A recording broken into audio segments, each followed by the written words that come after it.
Comment reconnaître des TCA? Comment se sortir des TCA? Est-ce qu'on s'en sort vraiment à un moment donné? Et quelle est notre relation avec la nourriture et notre corps une fois qu'on s'est sorti de ces TCA? Si tu as cliqué sur cette vidéo, c'est que tu te poses l'une ou plusieurs de ces questions. Dans cette vidéo, je ne vais pas te faire un cours éducatif sur qu'est-ce que des TCA, ou autrement dit, troubles du comportement alimentaire, tout simplement parce qu'elles se manifestent sous plusieurs symptômes, plusieurs intensités, et pour certaines, elles sont visibles et pour d'autres, non visibles. Dans cette vidéo, je vais plutôt te partager ma propre histoire avec ce que j'ai vécu pendant 10 ans parce que je me sens aujourd'hui prête et apte à en parler et pouvoir aider d'autres femmes qui sont dans ce cas en ce moment même et qui veulent elles aussi s'en sortir. Donc disclaimer, je ne suis pas médecin, je ne donne aucun conseil à propos de la guérison des TCA, je partage juste ma propre expérience pour faire en sorte que les personnes qui se reconnaissent puissent avoir quelques outils pour s'en sortir et aussi pour se déculpabiliser. Comme je le disais plus tôt, les TCA se manifestent sous différentes formes, qu'elles soient visibles ou non. Dans mon cas, elles ne se voyaient pas et j'ai pu les cacher à mon entourage pendant près de 10 ans. Ce n'est que maintenant que mon entourage qui voit mes contenus sur les réseaux sociaux en sont au courant. Mais moi-même, je ne me le suis pas avoué avant il y a 2 ans. Avant ça, je pensais que ma relation à la nourriture et à mon corps était totalement normale. Et que c'était un truc de femme finalement de se prendre la tête avec son corps et la nourriture. Bien que oui, effectivement, ça touche bien plus de femmes que d'hommes, ce n'est pas pour autant que c'est normal. Je pense que depuis qu'on est très jeune, on a été brainwashed par la société, les médias et aussi notre entourage, comme quoi une belle femme ne doit pas trop manger, doit être mince, parce que oui, une femme qui mange trop à table, c'est pas très élégant et est seulement réservé aux hommes. Et aussi comme quoi faire en permanence attention à sa silhouette, c'est normal. Bref, rien de pire pour rentrer dans une spirale toxique face à son corps, à son alimentation. Bien heureusement, aujourd'hui, on en parle de plus en plus. Les maladies, handicaps non visibles sont de plus en plus mis en avant. Et aussi, comment le corps de la femme est perçu dans notre société a changé. Bien que entre nous, il y a encore beaucoup d'efforts à faire à ce sujet. Mon histoire avec les TCA a commencé à 14 ans, de ce que je me souviens. Déjà, toute mon enfance, j'ai eu des femmes autour de moi qui avaient une très mauvaise image de leur corps. Se disaient grosses, disaient qu'il ne fallait pas manger ça ou ça parce que ça fait grossir. Alors je pense qu'inconsciemment, ça ne m'a pas aidé à avoir une bonne image non plus de mon corps et avoir une relation saine avec la nourriture. Il faut aussi savoir que je viens d'une famille de bons vivants. On adore manger, on adore le sucre et je suis de nature très gourmande. Vraiment, je crois que la nourriture, c'est ma passion première dans la vie. De ce que je me souviens, vers mes 14 ans, je me trouvais déjà grosse quand je me voyais dans le miroir, grosse. Et j'utilise ces mots qui peuvent être un peu choquants, mais c'est des mots que j'utilisais à ce moment-là. Mais honnêtement, quand je me revois des photos de moi à cet âge-là, je me dis que c'est vraiment grave de penser des choses pareilles. Mais finalement, c'est là où commencent les TCA. C'est une déformation de sa propre image dans un miroir. Je me rappelle que j'analysais tous les aliments, je comptais mes calories, déjà à 14 ans. Il m'arrivait de me peser tous les matins en espérant de perdre 500 grammes dans la nuit.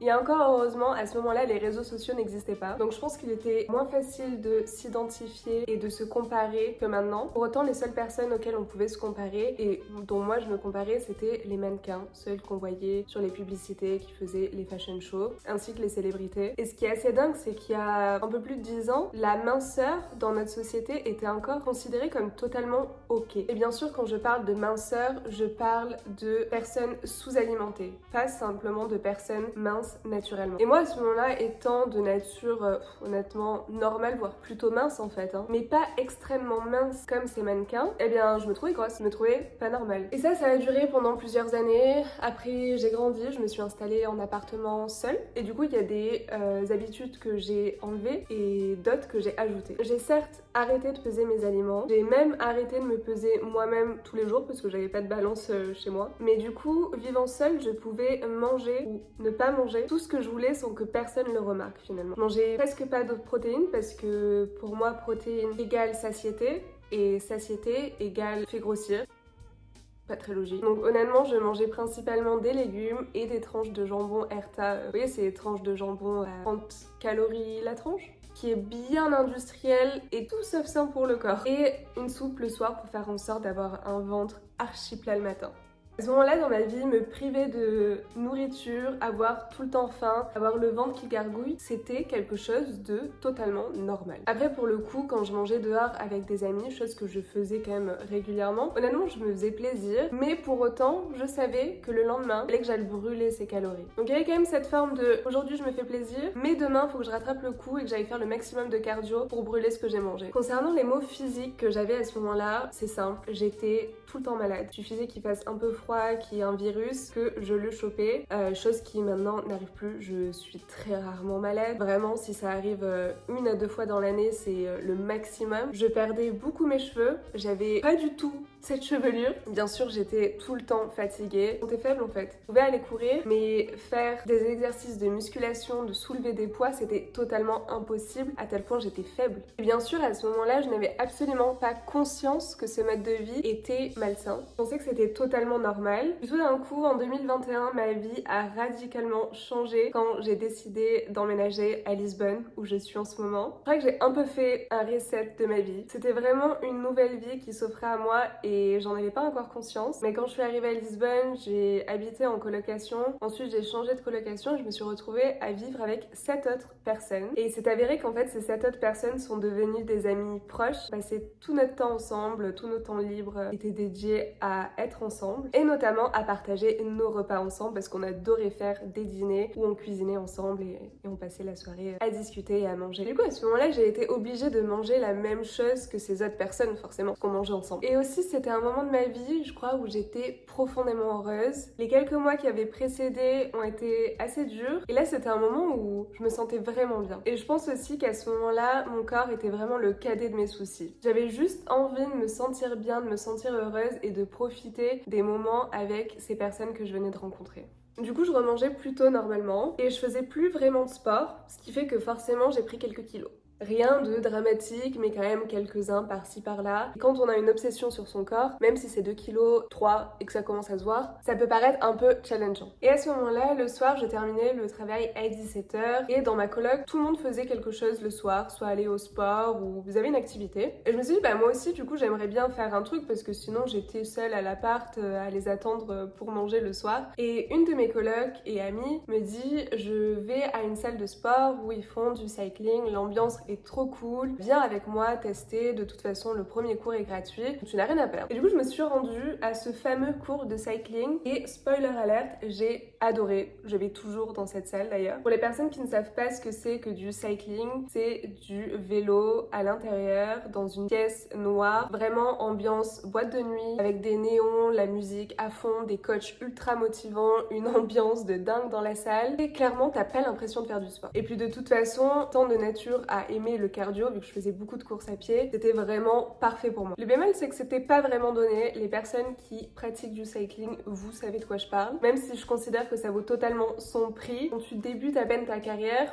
ça fait un peu mal au budget. Mais bref, tu t'imagines bien qu'après réflexion, j'ai quand même décidé de prendre un abonnement dans cette salle et j'y allais à raison de 2 fois par semaine. Mais vraiment sans aucune attente, juste parce que je partageais une activité avec mon ami, c'était cool et je savais que ça me faisait du bien à mon moral, à mon corps et ça occupait mes soirées. Donc vraiment aucune attente physique en allant là-bas. Et qu'on se le dise, c'est quand on n'a aucune attente que les choses arrivent. Et après seulement quelques semaines, j'ai commencé à voir des résultats sur mon corps. J'étais moi-même étonnée franchement. Et je savais que si j'avais envie de continuer à me dépenser plus, il allait falloir que je mange plus et notamment plus de protéines si je voulais nourrir ce corps qui se dépensait tant. Ce qui, je le rappelle, était totalement banni de mon alimentation quelques années auparavant. Et pourquoi je te raconte ça? C'est parce que c'est en fait à peu près à ce moment-là j'ai repris un mode de vie plutôt sain et normal. En fait, je mangeais juste 3 repas équilibrés par jour, où je ne pesais plus mes aliments, où je ne me pesais plus moi-même et n'avais plus une obsession sur mon corps, tellement que j'étais beaucoup plus détachée de ce que je voyais dans le miroir. Et c'est en ayant ce mode de vie normal,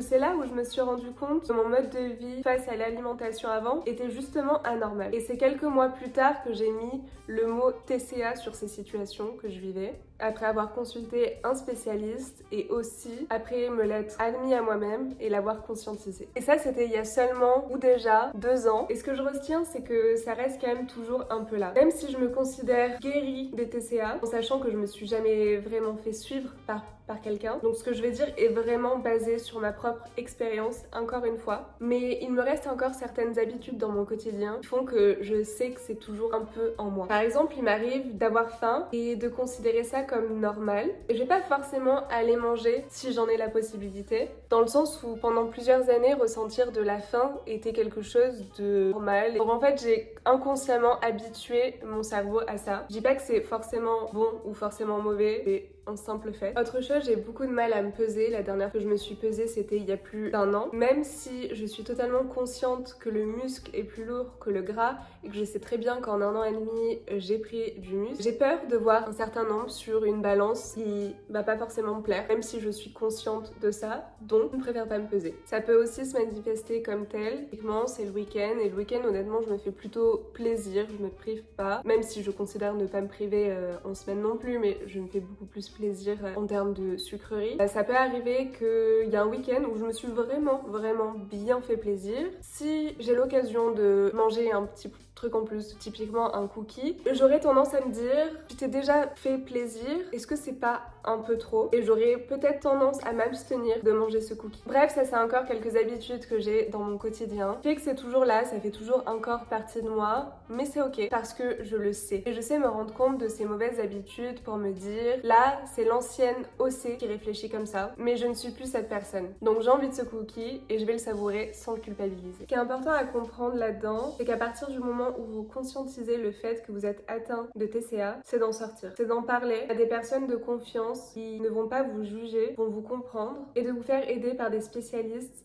si vous en ressentez le besoin et si vous sentez que ce n'est pas possible pour vous de faire ce travail seul. Et aussi d'écrire noir sur blanc comment on se sent peut créer des déclics et se rendre compte de beaucoup de choses. Je le rappelle encore une fois, ceci est ma propre expérience personnelle. Je ne suis pas médecin. Je ne peux en aucun cas donner des conseils personnalisés. Cette vidéo a juste pour but d'éveiller les consciences par rapport au TCA, de partager ma propre histoire pour que certaines personnes puissent se reconnaître et potentiellement leur faire ouvrir les yeux et montrer que c'est possible de s'en sortir, même après 10 ans. Et que si ça fait partie de toi aujourd'hui, ça ne veut pas dire que ça fera partie de toi toute ta vie, loin de là. Sur ce, je t'embrasse et je te dis à la semaine prochaine dans une nouvelle vidéo. En attendant, tu peux me suivre sur Insta @nalouglo pour plus de conseils bien-être au quotidien et des recettes ultra gourmandes et saines. Ciao ciao!